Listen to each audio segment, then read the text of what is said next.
그러니까 주거정책 관련해 가지고는 답이 없어요. 왜 답이 없냐면 가장 좋은 주택정책은 모든 국민이 정말 자가보급률 100%를 해서 내가 이렇게 사는 게 가장 좋은 건데 그게 현실적으로 힘들잖아요.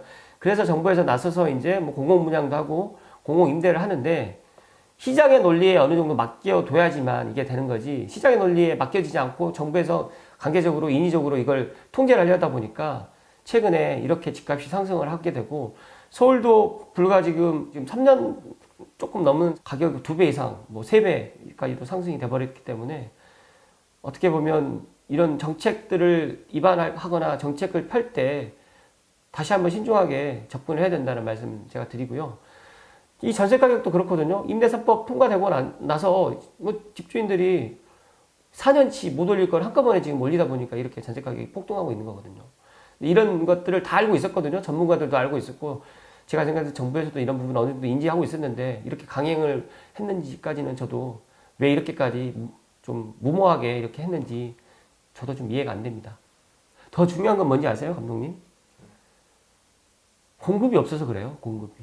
지금 아파트가 많이 있는 것 같죠? 아니에요. 지금 분양가 상한제 때문에라도 지금 민간건설사에서 지금 수도권에 지금 주택 공급이 없어요. 지금 월에 분양하는 현장이 거의 없어요. 서울 같은 경우에는 지금 분양을 지금 계획했다가도 다 취소되고 공급이 없어요. 근데 우리 지금 우리 자유민주주의 대한민국에 살고 계시는 분들은 새 거를 좋아해요.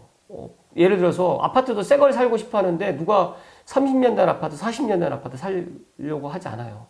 그러다 보니까 구축 아파트는 사람들이 안 살아요. 이제 새 아파트를 선호하다 보니까 수요가 더 늘어나고 공급은 없고, 그러다 보니 가격이 올라가는 거고, 분양가서 상한제를 갖다 또 하다 보니까 건설사에서는 좀 마진이 남아야지 공사를 시작을 하게 되는데 안 하는 거죠. 그러니까 이게 악순환이 되는 거예요. 그러니까 3기 신도시가 계획대로 정말 수도권은 정말 그렇게 30만 원 공급되고 이렇게 된다고 하면 정말 다행인데, 그게 계획대로 안 된다고 하면 정말 더 악순환이 반복될 수도 있다라는 말씀을 제가 드리고, 지금 2년에 이제 이사를 안 간다고 이제 다들 뭐 세입자분들 좋아하실 수도 있는데, 이제 2년이 아니라 4년 있다가 이사 갈 때쯤 되면 정말 집값에 근접할 정도로 이제 전세 가격이 폭등할 겁니다. 그리고 전세자금 대출도 정부에서 80% 90%까지 해주는 게, 저는 과연 이게 서민을 위하는 정책인가, 저는 또 의구심이 듭니다. 예전에는 돈이 없으면 전세자금 대출이 안 됐을 때는 그냥 내 형편에 맞게 살았거든요. 근데 지금은 안 그래요.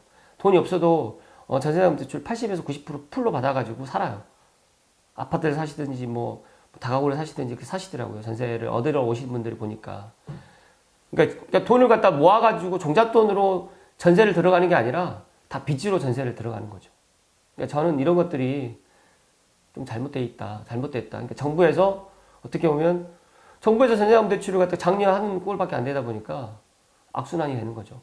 근데 만약에 내가 전세를 갖다 3억, 4억에 살고 있다가 전세 가격이 6억이 됐어요. 그러면 그 2억이라는 돈을 또 대출을 하든지 아니면 그 2억을 대출을 갖다 못하게 될 경우에는 이제 거기보다 이제 그 밑으로 이제 이사를 해야 된다는 이런 결론이 도출되는 거거나 아니면 월세로 가는 것밖에 방법이 없는 거죠.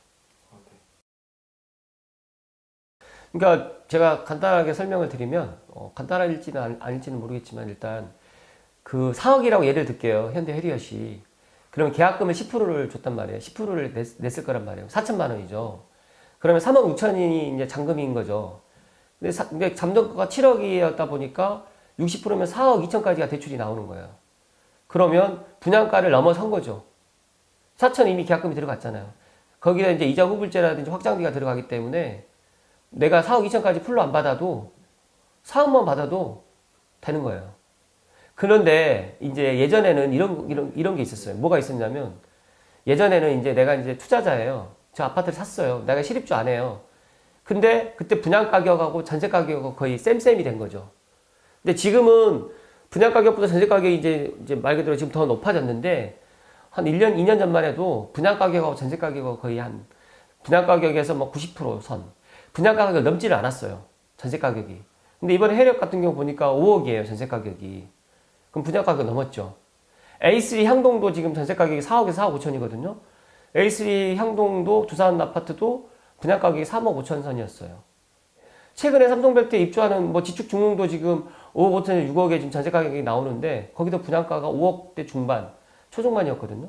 그러니까 최근에 지금 이제 전세 가격이 좀 많이 상승하다 보니까 전에는 이제 분양 가격이 동원 노엘구 비스타를 예를 들면 5억이었는데 분양 가격이 전세 가격이 4억 초반에서 4억 중반이었거든요.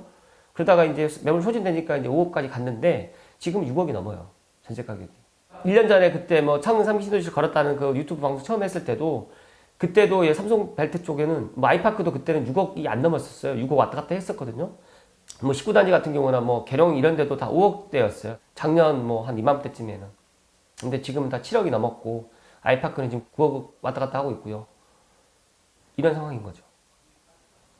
그러니까 가격이 서울이 많이 올랐기 때문에 여기도 따라서 키 맞추기 하는 거라고 제가 그때도 말씀드렸지만 서울이 강남이 올랐는데 강북이 안 오르고 뭐 고양시라고 해서 안 오르는 게 아니라 서울이 오르면 그 주변도 따라서 오릅니다.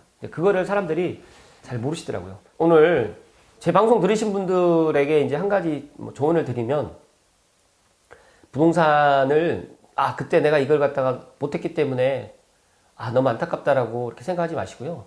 또 기회가 있습니다. 지축에 분양 두 곳 지금 예정되어 있는 곳 두 곳도 준비하셔가지고 분양 받으실 수 있도록 그러니까 종잣돈도 만들어 놓으시고 그다음에 청약이라든지 이런 것들도 가점도 쌓아 놓으시고 하셔가지고 꼭 내 집 마련을 하기를 갖다가 말씀을 드리고요. 창릉 3기 신도시가 내년에 사전 청약을 한다고 하지만 또 이제 본청약까지 또 시간이 또 걸릴 수 있는 부분도 분명히 그 염두에 두시고요. 또 제가 창릉 3기 신도시라든지 삼성벨트 관련해가지고 새로운 소식들이 있으면 이렇게 감사스마일 이야기 채널에 업로드 해드리도록 하겠습니다. 그리고 끝으로 제가 감사하다는 말씀을 꼭 드려야 될 것 같습니다. 그렇죠? 네. 일단 제 감사스마일 이야기 채널이 일단 구독자 1000명이라든지 그 다음에 4000시간이 돌파돼서 어제부터 광고가 게시가 되었습니다. 그래서 구독과 좋아요 눌러주시는 모든 분들에게 다시 한번 감사드리고요. 또 부족한 방송인데 또 노력하고 그리고 감독님이 상당히 좀 꼼꼼하세요. 그래서 방금도 이제 카메라 준비하고 세팅하는데도 상당히 심혈을 많이 기울이시는데 뭐 댓글에 뭐 어떠한 뭐 또 이야기를 좀 해 주셨으면 좋겠다라는 그런 이야기도 소중한 의견 남겨주시면 반영해가지고 방송에 이렇게 할 수 있도록 하겠고요. 아무튼 일주일에 한 번씩은 꾸준하게 업로드 할 수 있는 방송이 되고 또 삼성벨트 뿐만 아니라 고양시, 덕양구 그리고 더 나아가서는 수도권에서 그래도 또 새로운 주제를 가지고 잘 한번 만들어 보도록 하겠습니다. 많은 응원 부탁드리고요. 진심으로 감사드립니다. 고맙습니다.